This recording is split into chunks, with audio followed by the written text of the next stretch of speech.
কুড়িগ্রামে বন্যার পানি কমার সাথে সাথে ভয়ঙ্কর রূপ নিচ্ছে নদী ভাঙন। ধরলা, তিস্তা ও ব্রহ্মপুত্রের ভাঙনে গত কয়েকদিনে অর্ধশত বাড়ি নদীগর্ভে চলে গেছে। কুড়িগ্রামের ধরলা নদীর পাড়ে আরাজি পলাশবাড়ি ভাঙন এলাকা থেকে যুক্ত হচ্ছেন প্রতিনিধি ইউসুফ আলমগীর।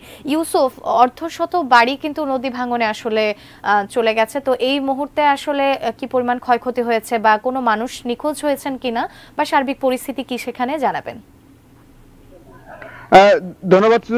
যে কথা বলতে চাইছে, বন্যার পানি নামার সাথে সাথে কুড়িগ্রামের ধরলা, ব্রহ্মপুত্র এবং তিস্তার ভাঙন কিন্তু তীব্র হয়েছে। এবং আমি যেখানে আছি সেই আরাজি পলাশবাড়ি এলাকায়, সেই আরাজি পলাশবাড়ি এলাকায় আমি একটু দেখাতে চাই যে এই যে নদী, সেই নদীর কিন্তু এইদিকে এসে একেবারে এই যে টার্নিংটি নিয়েছে, অর্থাৎ বাঁক নিয়েছে এখানে, সেই বাঁকের এই জায়গায় প্রায় 1 কিলোমিটার ব্যাপী কিন্তু নদী ভাঙনের অবস্থা সৃষ্টি হয়েছে। এবং বেশ কিছু শুধু এই জায়গায় প্রায় 15টি বাড়ি কিন্তু ভেঙে গেছে। এবং বিশেষ করে গাছপালা এবং বিভিন্ন জমাজমি ভেঙে গেছে, অসংখ্য জমাজমি ভেঙে গেছে। আমি একজন এখানকার এই ভাঙন কবলিত মানুষের কথা বলতে চাই যে কি অবস্থা এখানকার, একটু বলেন তো।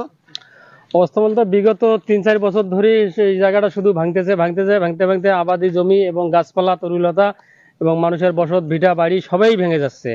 তাই এখানে হয়তো ওয়াটার বোর্ড বা পানি উন্নয়ন যদি কোনো কাজ করতো তাহলে হয়তো জায়গাটাকে রক্ষা করা যেত। ধন্যবাদ। যে কথা বলতে চাই যে এই আরাজি পলাশবাড়ি এবং এই হলখানা ইউনিয়নের যে জায়গায় প্রায় 1 কিলোমিটার ব্যাপী যে ভাঙনটি তীব্র হয়েছে, সেখানে দ্রুততম সময় পানি উন্নয়ন বোর্ড যদি কাজ না করে তাহলে এই ভাঙনের সাথে সাথে পাউবো বাঁধ ভেঙে যাবে এবং শহরেও কিন্তু পানি ঢোকার সম্ভাবনা রয়েছে।